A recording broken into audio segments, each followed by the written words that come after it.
Hello and welcome to Strange Stories. It's great to have you here. We are all about sharing stories of near-death experiences from around the world in the hopes of bringing some light and inspiration to your day. Our daily videos offer a glimpse into what lies beyond this life, and we believe that they can help us all appreciate the gift of life a little bit more. If you enjoy our content, please consider liking, subscribing, and hitting the notification bell to stay up to date on all of our latest videos. Your support means the world to us and helps us continue to grow.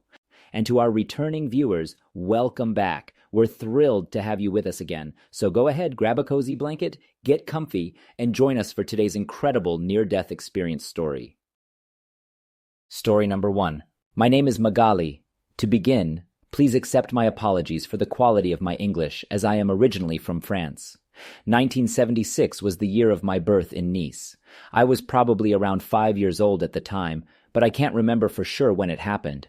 I came dangerously close to passing away. To the best of my knowledge, I was swimming in the Mediterranean Sea when it happened.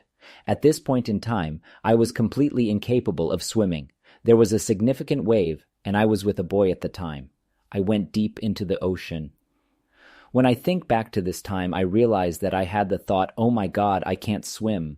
I have never learned how to swim. I fear that my life is coming to an end. It came to pass. I experienced a few brief instances of fear. After that, I found myself in a different location.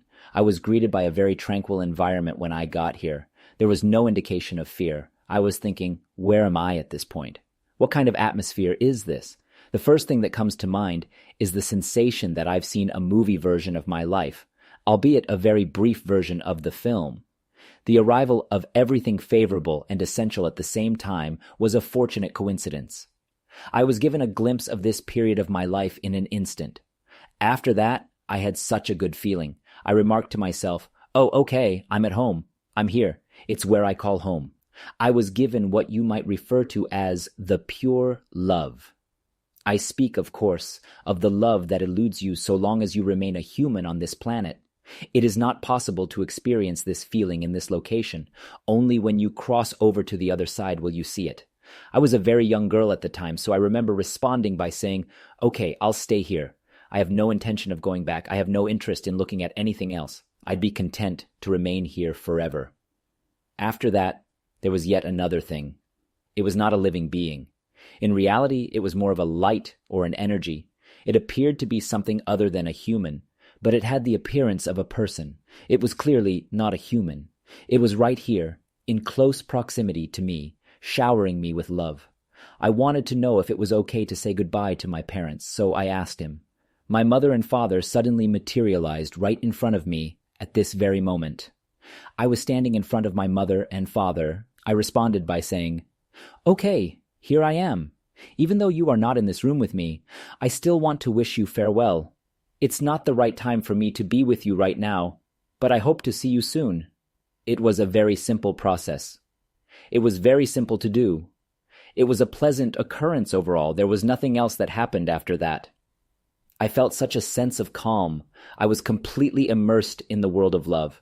I have returned. However, if you have a near-death experience when you are only 5 or 4 years old, you won't be able to articulate what you saw with words. You can't explain. You continue. You move through your life as if it were a dream or a simulation of your past. You make an effort to conform to the manner of others. You just want to live your life and be like other people in the way that you do things. Around the age of 40 was a challenging time for me. I had the impression that I am not typical. I don't behave the same way as other people. I'm not feeling good. It was around this time that I first made contact with my future piano instructor. It was an amazing time period. I couldn't help but develop feelings for him. It was not simple because the relationship could be described as poisonous, but it does not matter. After a year had passed, I came to the conclusion that I had a brush with death. I made a conscious effort to come to terms with this experience. It was not simple because my initial thought was that I must be insane. I'm crazy. It is not at all feasible. I started looking for answers using various methods, including the internet and other search engines. I was able to locate some videos and some writings that talked about people who had gone through this. I came to the conclusion that I was not dreaming. It was authentic. Because of this, I will now endeavor to explain everything to you. Once more, I'm sorry for the quality of my English, which is quite poor. I just want to reassure anyone who has gone through that or something similar that they are not crazy.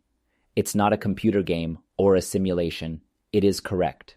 You experience the sensation deep within you, and at the same time, you are filled with love.